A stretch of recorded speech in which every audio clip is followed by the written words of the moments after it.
ഹബീബി ഇന്ന് ലൈൻ ഇവിടെ ഇല്ലാത്തോണ്ട് ഭയങ്കര ഏകാന്തത കേട്ടോ. ചെക്കന്മാരാണെങ്കിൽ രാവിലെ നീച്ച് പാനിക്കണം പണിക്ക്. എനിക്കാണെങ്കിൽ പണിക്ക് പോകാനും മൂടില്ല, വല്ലാത്തൊരവസ്ഥ. ഏകാന്തനോട് പോയി പണിയേക്കാൻ പറഞ്ഞ് ഞാനൊരു വാക്കിന് ഇറങ്ങി. UK സമ്മറായത്തോണ്ട് നടക്കാനുള്ള മൂടാണ്. വിഷമം തീർക്കാൻ ഒരു പൊറോട്ട ചിക്കൻ അടിച്ചു. എന്നിട്ട് വിഷമം മാറാത്തോണ്ട് ഒരു മസാല ദോശയാണ് കുത്തിക്കയറ്റി. ഒരു ചായ അടിച്ച് സ്വയം സമാധാനിപ്പിച്ചു. അപ്പോഴാണ് ലൈല വിളിക്കുന്നത്. ഓള് ഹംഗറി പോയിക്കാണ് ക്യാബിൻ ക്രൂ ട്രെയിനിങ്ങിനെ. ഇന്റെ വിഷമം തീർക്കുന്ന രീതി കണ്ടിട്ട് ഓൾക്ക് വിഷമായി. UK വന്നിട്ട് ആദ്യമായിട്ടാണ് ഞാൻ അല്ലാണ്ട് ഓൾ ഒറ്റ ഒരു കൺട്രി പോണത്. ഇതൊക്കെ പറഞ്ഞാൽ കാണാണ്ടിരിക്കുമ്പോ ഭയങ്കര മിസ്സിംഗ് ആണ്. പറഞ്ഞ മനസ്സിലാവില്ല. കാരണം അജ്നുവിനും ലൈലയാണ് മെയിൻ. നമ്മളെ ചുറ്റിലും കുറെ ആളുണ്ടെങ്കിലും ഒരാളുടെ കുറവ് നിങ്ങൾ നല്ലോണം ബാധിക്കുന്നുണ്ടെങ്കിൽ മനസ്സിലാക്കുക ആളാണ് നിങ്ങൾ മെയിൻ. അങ്ങനെ നമ്മൾ പ്രകൃതി രമണിനെ കാണാൻ ഇറങ്ങി. നിങ്ങൾക്ക് അറിയാലോ നമ്മൾ അതിന്റെ ആളാണ്. അപ്പൊ ഡയലും ഉണക്കാട്ട് പോലെ കുറെ എണ്ണം കിടക്കുന്നുണ്ട്. ഐറ്റൾക്ക് എത്ര വേണമെങ്കിൽ കിടക്കേ, കാരണം ഗ്യാരണ്ടി കളറാണ്, ഒരു പൊടിക്കാനുകൂല. നമ്മളെങ്ങനെ ഒന്ന് കിടന്നു നോക്കണം. ബ്രിട്ടീഷ് ക്രീമിൽ ഒരു വാപ്പനെ കൊടുത്ത് തേച്ചാൽ കാലങ്ങൾ എടുക്കും കളർ വരാൻ. അപ്പുറത്തെ സ്കേറ്റിംഗ് ബോർഡ് കുറെ എണ്ണം മെയിൻ ആവുന്നുണ്ട്. നമുക്ക് അവിടെ വെറും പുച്ഛം മാത്രം. കാരണം നമ്മക്കറിയില്ലല്ലോ അത്. സമ്മർ ആയതുകൊണ്ട് പാർക്ക് ഫുൾ ഓണാണ്. വിന്റർ ഒന്നും ആയാക്കട്ടെ, ഒരു മനുഷ്യക്കുട്ടി ഉണ്ടല്ലോ ഒക്കെ നേരത്തെ പേരൊക്കെ മാതിരി തണുപ്പേക്കാരം. ഒരു കുട്ടികളെക്കാളും സ്നേഹമാണ് പട്ടികളോട്. ലക്ഷറി ലൈഫാണ് ഇവിടെ. ചെക്കന്മാർക്ക് സെന്റ് ഓഫ് വന്നിട്ടുണ്ട്.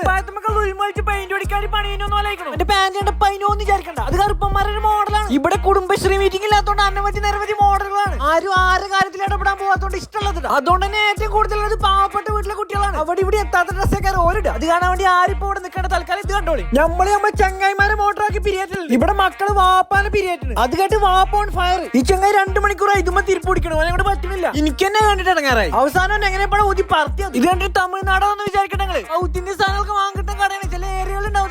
അങ്ങനെ നമ്മള് വീട്ടിലെത്തിയപ്പോ പള്ളേന്ന് വിളി വന്ന് ഓട്സും ആപ്പിളും തേനൊക്കെ വെറൈറ്റി സാധനം പൂശി. പിന്നല്ല ഞാൻ എപ്പോ എന്തായാലും തിന്നാലും അപ്പോൾ വിളിക്കും. മണത്ത് വിളിക്കാവുന്നു. മറ്റാൾ ട്രെയിനിങ് മാസമായ പരിപാടിയാണ്. അത് കഴിഞ്ഞ് അടുത്ത ട്രിപ്പ് പോകാണ്ട് യൂട്യൂബിൽ ഓരോ കൺട്രി സെർച്ച് ചെയ്തോണ്ടിരിക്കും. അപ്പൊ മക്കളെ മാസലമാ.